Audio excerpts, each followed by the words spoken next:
এই পাল্লা যদি কোনোদিন বিজয়ী হয়ে যায় তাইলে সমাজ থেকে বেইনসাফি দূর হয়ে যাবে। তাইলে এই লুটেরারা যাবে কোথায়? ব্যাংক ডাকাতরা যাবে কোথায়? প্রিয় গাজীপুরবাসী, ইনশাআল্লাহ গাজীপুরের কিছু ন্যায্য দাবি আছে। আমি দেখেছি এখানে 60টা দাবি আমার কাছে দেওয়া হয়েছে। আমি কথা দিচ্ছি, ইনসাফের পক্ষে আপনারা রায় দিন। ইনশাআল্লাহ আমরা যদি আল্লাহ তাআলার মেহেরবানি বিইজনিল্লাহ এবং আপনাদের ভালোবাসা সমর্থন ভোটে এ দেশ সেবার দায়িত্ব পাই, আমি আপনাদেরকে সাক্ষ্য রেখে বলছি গাজীপুরের প্রতি আমরা বেইনসাফি করব না। দাবি সবগুলা সঙ্গত। রেল ক্রসিংয়ের উপর ওভারপাস, এটা কোনো ম্যাটার না। ইন্টেনশন থাকলে 6 মাসে এটা সমাধান করা সম্ভব। ট্যাক্সই একটা ওভারপাস করে ফেলা সম্ভব। প্রতিদিন মানুষ দুর্ভোগের শিকার হচ্ছে। ইনশাল্লাহ আমরা করব। বলবেন এত টাকা কই পাবেন? এই যে যাচ্ছেন আর করবেন সব জায়গায় বলেন, টাকা আমাদের আছে তো। টাকা আছে না? কোথায় আছে জানেন? দেশের বাইরে আছে। ওই যে চোরগুলো দেশের টাকা লুণ্ঠন করে বাইরে পাচার করেছে। ইনশাআল্লাহ তাআলা আজিম, আল্লাহ সুযোগ দিলে ওদের মুখের ভিতরে হাত ঢুকাইয়া পেটের ভিতর থেকে বের করে নিয়ে আসবো ইনশাআল্লাহ। এবং সেই টাকা রাষ্ট্রীয় কোষাগারে জমা হবে।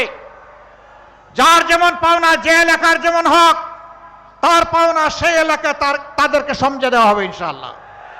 তবে আমরা মন গড়া পন্থায় কোনো উন্নয়ন করব না, নিজেদের ভাগ্য বদলের উন্নয়ন করব না। 18 কোটি মানুষের ভাগ্য বদলের উন্নয়ন আমরা করব ইনশাআল্লাহ। এই উন্নয়নের অংশীদার হবেন আমার কৃষক, শ্রমিক, মেহনতি মানুষ, সকল শ্রেণী পেশার মানুষ। এর উন্নয়নের কারিগর হবে আমাদের যুব সমাজ ইনশাআল্লাহ। একই সাথে কাজ করবেন মায়েরা, একই সাথে কাজ করবে আমার ভাইয়েরা। যার যার জায়গায় শ্রেষ্ঠ অবদান রেখে চলবে। মাদের জন্য বাড়তি একটা দায়িত্ব আমাদের আছে মায়ের জাতি হওয়ার কারণে। এই দায়িত্ব হচ্ছে গৃহে, চলাচলে, কর্মস্থলে 3 জায়গায় ইনশাআল্লাহ মায়েদের জন্য আমরা নিরাপত্তা এবং মায়েদের জন্য আমরা মর্যাদা নিশ্চিত করব ইনশাআল্লাহ। তারা হবেন শতভাগ নিরাপদ এবং মর্যাদার সাথে তারা দায়িত্ব পালন করবেন। রাষ্ট্রে এই দায়িত্ব দিতে গিয়ে আমরা কোনো জাত পাত ধর্ম বর্ণ দেখব না। আমরা দেখব মানুষটা এই কাজের যোগ্য কিনা, আর দেশ এবং জাতির প্রতি তার অঙ্গীকার বা দেশপ্রেম আছে কিনা। এই 2টা জিনিস পাওয়া গেলে যেই যোগ্য তার হাতে কাজ চলে যাবে ইনশাআল্লাহ।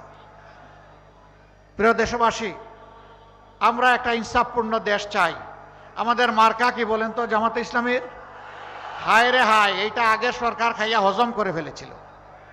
কারণ এই দাড়ি পাল্লা থাকলে সমাজে তো বেইনসাফি করা যাবে না। এই পাল্লা যদি কোনোদিন বিজয়ী হয়ে যায় তাইলে সমাজ থেকে বেইনসাফি দূর হয়ে যাবে। তাইলে এই লুটেরারা যাবে কোথায়? ব্যাংক ডাকাতরা যাবে কোথায়? দুঃখের কাহিনী কি বলবো, 15.5 বছর আমরা সকলেই মজলুম ছিলাম দেশবাসী। 5 তারিখ থেকে কিছু ভাই অতীতের মতো মজলুমদের উপর আবার ঝাঁপাইয়া পড়লেন। এবারকার নির্বাচনে আমাদের অঙ্গীকার দুর্নীতিমুক্ত দেশ গড়া। আরেকটা দলেরও নেতৃবৃন্দ বলতেছেন তারাও দুর্নীতিমুক্ত দেশ গড়বেন। ভালো কথা, চ্যারিটি স্টার্টস ফ্রম হোম। ভালো কাজ নিজের ঘর থেকে শুরু করতে হয়, সেটার প্রমাণ আগে দেন।